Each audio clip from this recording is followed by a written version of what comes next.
हर किसान के जब देखिले सुतेलू चादर तान के। ध्यान दहने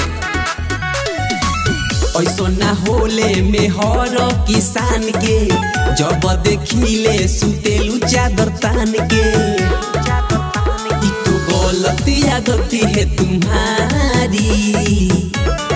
सुनी बोल मोतनी देहिया दब हमारी नहीं हर के हुमाए सुकुवारी। बोल मोतनी देहिया दब हमारी।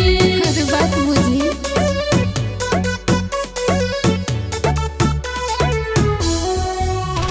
बोल मोतनी देहिया दब हमारी।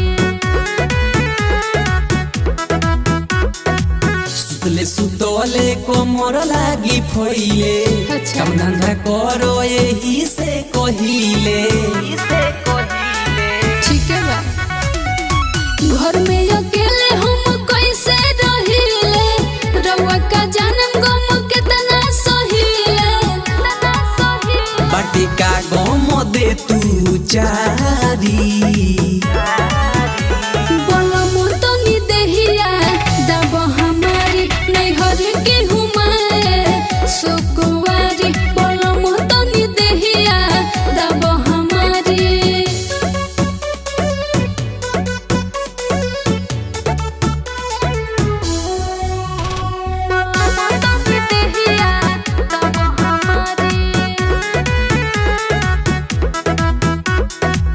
बिलरा से कहो मंगा दी दवाई चेहरा उदास नहीं हमसे सहाई।